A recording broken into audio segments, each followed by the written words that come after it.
घने और रहस्यमय जंगल में जहां धूप भी पत्तियों के बीच से मुश्किल से झांक पाती थी, वहां एक बलशाली और प्रभावशाली शेर राज्य करता था। नाम था सिंहराज। उसकी गर्ज पूरे जंगल में गूंजती थी और सभी जीव उसके नाम से कांपते थे। लेकिन उसकी कहानी केवल बल की नहीं, बल्कि साहस, विवेक और आत्म परिवर्तन की अद्भुत यात्रा थी। सिंहराज बचपन से ही निर्भीक था। उसकी माँ ने उसे सिखाया था कि जंगल पर हुकूमत केवल बल से नहीं, बल्कि सूझबूझ और संयम से की जाती है। पिता महावीर से उसने शिकार की कला और जंगल के नियम सीखे।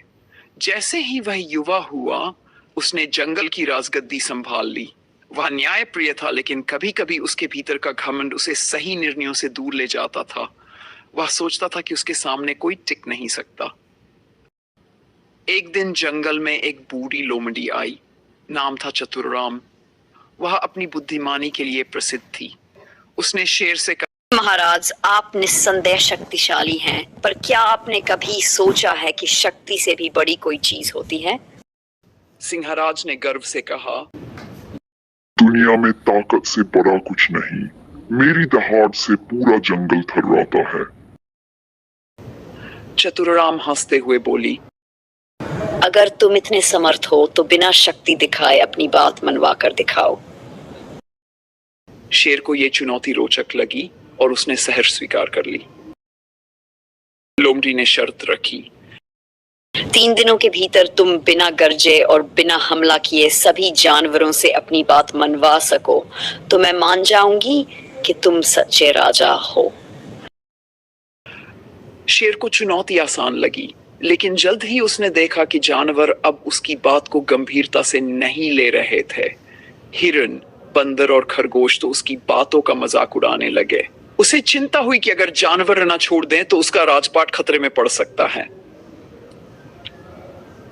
सोच में बदलाव, शेर ने अपनी माँ की बात याद की। सुनने वाला ही सच्चा राजा होता है। अब उसने जानवरों की परेशानियां जाननी शुरू की। उसे समझ में आया कि कई जीव भोजन, सुरक्षा और पानी की समस्या से जूझ रहे थे। उसने ऐलान किया कि अब जंगल में सिर्फ भूख के लिए शिकार होगा, न कि डर पैदा करने के लिए।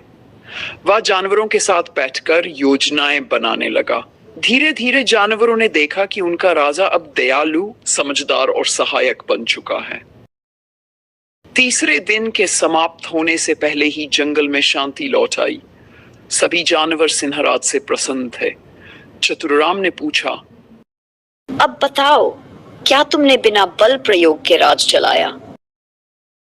शेर ने मुस्कुराकर उत्तर दिया, हाँ, असली शक्ति न पंजों में है, न गर्ज में, वह तो समझ और करुणा में है। चतुरराम ने सिर झुकाया और कहा, तुम अब केवल जंगल के राजा नहीं, बल्कि उसके रक्षक और मार्गदर्शक भी बन गए। कहानी सिखाती है कि बल से बड़ा होता है विवेक, और एक सच्चा शासक वही होता है जो अपने लोगों की बात सुने, समझे और समाधान दे। शेर ने घमंड त्याग कर सेवा और न्याय का मार्ग चुना, और इसी ने उसे महान बना दिया।